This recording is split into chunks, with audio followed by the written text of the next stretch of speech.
Tinggal nama. Saat semuanya sudah terlambat. Walau konten audio berdasarkan kisah nyata, beberapa adegan, tokoh, dan kejadian telah dimodifikasi untuk menambah unsur dramatis. Konten ditujukan untuk audiens dewasa karena dapat mengandung bahasa eksplisit dan berunsur kekerasan. Kebijaksanaan pendengar sangat disarankan.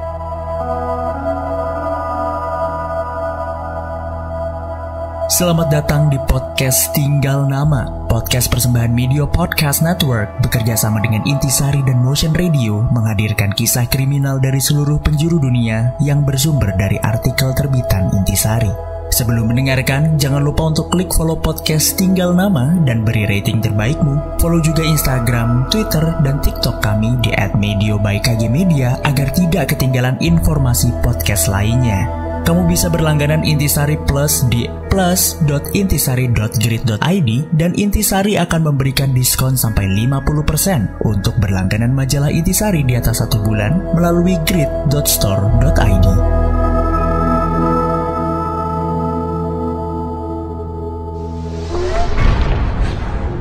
Kisah kali ini menceritakan sebuah upacara pemanggilan arwah malah membuat seseorang terbunuh.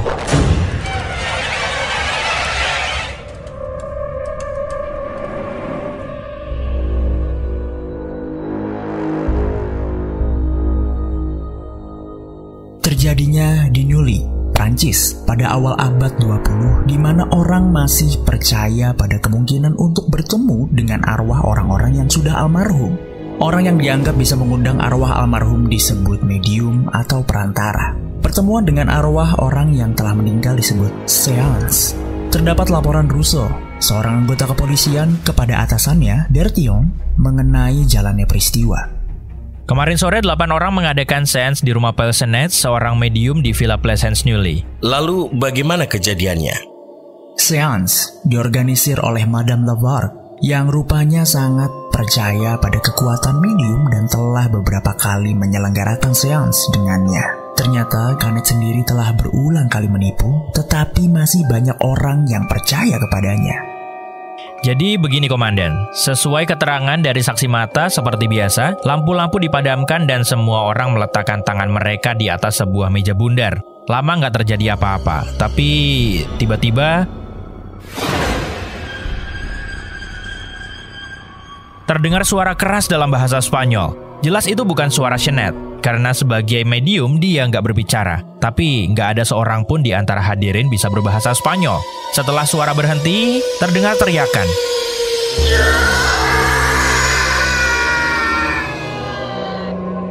Kemudian suara orang jatuh. Segera lampu dinyalakan.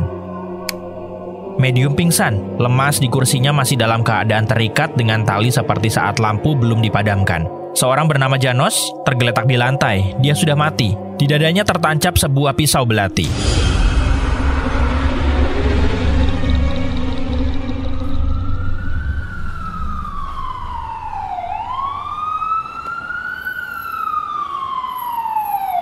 Segera setelah kejadian itu, Madame Lavargue memanggil polisi dan dokter. Semua hadirin tidak ada satupun yang boleh meninggalkan ruangan ini. Medium nampaknya sama sekali tak sadar dan harus dibawa ke kamar lain. Mengenai korban, ia dibiarkan tergeletak di tempat jatuhnya demi penyelidikan oleh pihak kepolisian.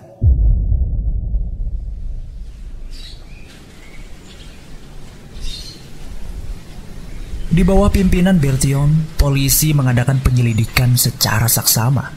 Villa Pleasance bentuknya berbeda dengan rumah-rumah di sekitarnya. Coraknya kuno. Di depan rumah ada halaman luas berpagar besi kuat dan bagian belakang berbatasan dengan jalan trek. Di seberang rel terbentang hutan.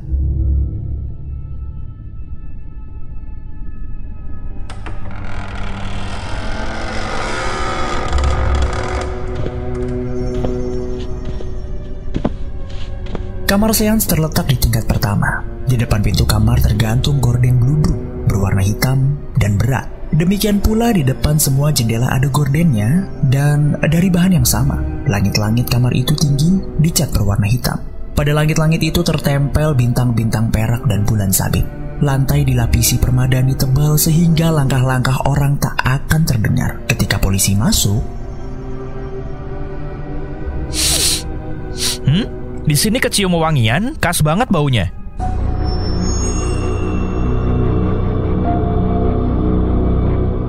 Ketika seans berlangsung, semua pintu terkunci dari dalam.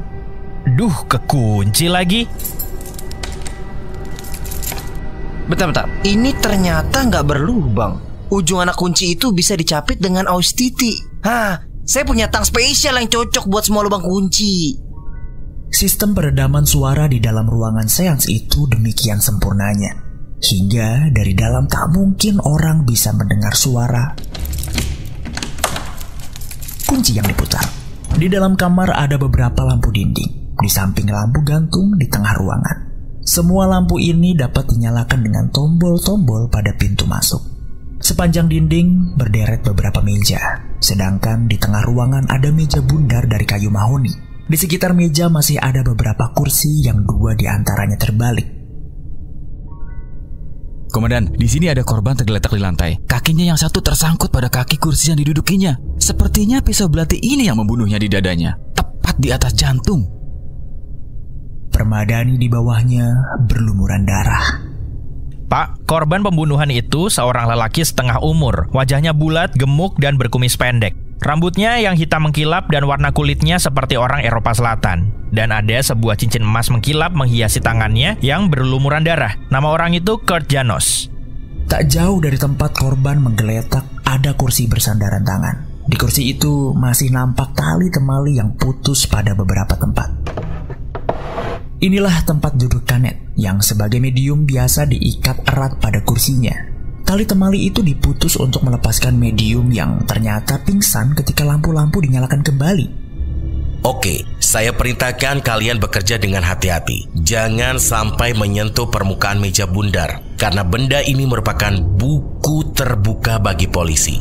Karena dalam scenes, semua hadirin meletakkan tangannya di atas meja itu. Juga kursi-kursi diperlakukan dengan hati-hati.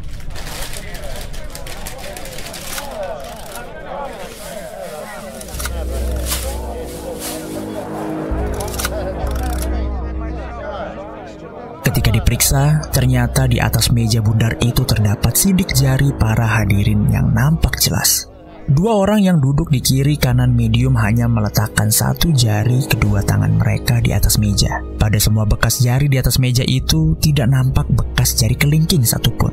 Ini semua cocok dengan cara seans yang dilangsungkan. Para hadirin saling berpegangan dengan jari kelingkingnya. 2 orang yang duduk di samping medium memegang yang terakhir ini dengan tangan yang satu. Maka mereka juga meninggalkan bekas 1 tangan. Kurt Janos jelas ditikam dari depan. Tidak mungkin perbuatan ini dilakukan oleh hadirin yang duduk berhadapan dengannya, karena meja bundar itu bergaris tengah 1,5 meter. Kini mayat korban diperiksa dengan teliti. Lihat ke sini. Tepat pada bagian tengah kemeja putih korban, kelihatan bekas tangan berdarah dengan jari-jari yang dikembangkan. Seolah-olah pembunuh sengaja meninggalkan petunjuk tentang identitasnya. Bekas tangan berdarah ini menimbulkan teka-teki bagi polisi. Soalnya, belum lagi 1 menit setelah korban jatuh, lampu-lampu sudah dinyalakan. Dalam waktu sesingkat itu di ruangan yang gelap gulita, bagaimana mungkin seseorang dapat membuat tanda bekas itu tepat di tengah kemeja? Itu merah bekas darah, tapi pada saat korban ditikam, darah belum mengalir di atas permadani. Bekas-bekas darah di atas meja juga sama sekali belum disentuh orang. Apalagi berkat kesigapan tindakan Madame Lavargue, para hadirin juga nggak sempat meninggalkan ruangan untuk mencuci tangan mereka. Polisi melihat sendiri bahwa tak seorang pun di antara mereka yang tangannya berlumuran darah.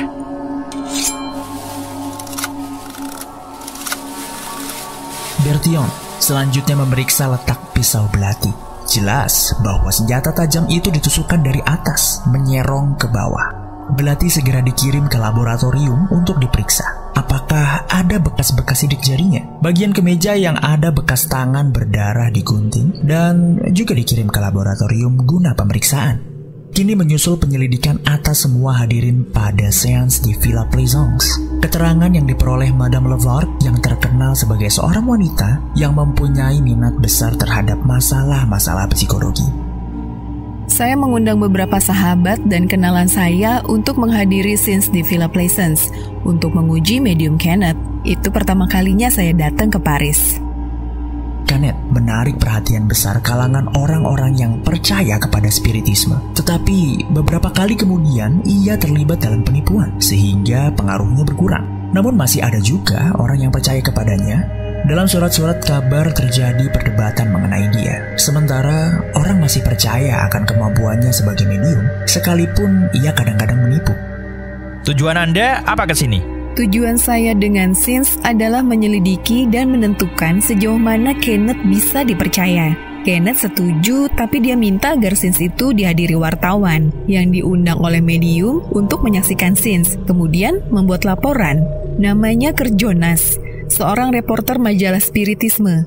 Saya kasih tahu ya, kalau ini bukan penipuan. Saya sendiri bersama Janice dan ikat Kenneth di kursinya. Dan saya juga yang mematikan lampu dan langsung duduk di samping Janice.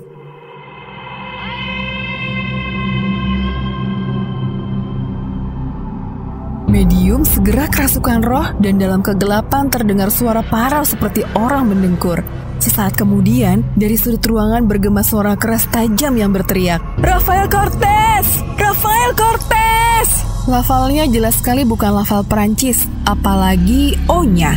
Dan suasana sebentar jadi sunyi senyap. Saya kira itulah roh yang datang. Baru saja saya mau mengajukan pertanyaan kepadanya, tiba-tiba tangan saya yang memegang Janice diguncang-guncangin. Tadinya ada rasa mau ngeledek, saya kira bahasa Spanyol, karena saya nggak ngerti artinya. Yang jelas, nadanya mengancam dan penuh sorak kemenangan. Setelah sorak berhenti, saya melihat sinar hijau lemah di atas meja. Pada saat itu juga, Janice menggeram kesakitan. Saya dengar kursinya terbentur meja sebelum orangnya jatuh terkapar di lantai. Terus, apa lagi yang terjadi? Semua hadirin berteriak-teriak ketakutan. Lampu! Nyalain lampu! Di sini ada yang berteriak. Sebelum saya mencapai tombol lampu, ternyata telah ada orang lain yang berhasil mencapainya lebih dahulu. Setelah lampu menyala, baru ini kelihatan apa yang terjadi. Bapak-bapak, ibu-ibu, benar dengan apa yang diceritakan Madame Lafargue? Iya, benar. Mengenai medium Paul Kenneth, setelah sadar kembali ia menyatakan bahwa selama terjadi keributan, ia sendiri dalam keadaan trance, seperti kesurupan roh sebagaimana terjadi pada seorang medium. Dalam keadaan itu, ia hanya merasa samar-samar akan apa yang terjadi. Tepatnya apa, ia pun tak tahu. Kenneth gemetar ketakutan, hampir seperti orang yang histeris.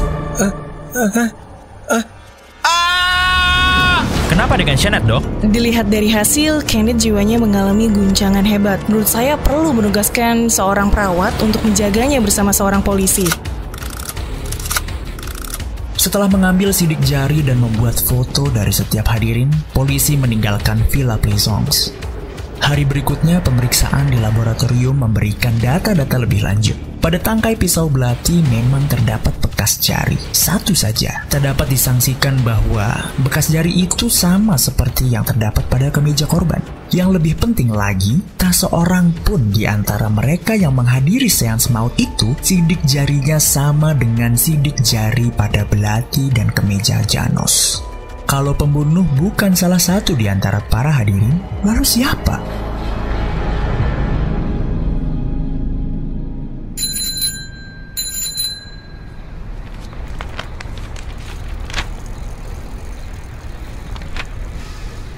Koran-koran Paris mulai membuat tafsiran-tafsiran yang penuh dengan fantasi dan khayalan tentang pertemuan dengan roh halus yang minta korban jiwa ini. Sekali lagi, petugas kepolisian menyelidiki ruangan seans untuk melihat apakah ada kamar-kamar atau jalan-jalan rahasia. Gak tahu kenapa, saya cukup tertarik pada langit-langit ruangan seans yang dihiasi dengan bintang-bintang dan bulan sabit. Maka dari itu, ia naik ke tingkat atasnya untuk menyelidiki apakah dari sana ada lubang-lubang rahasia yang menuju ke kamar seans.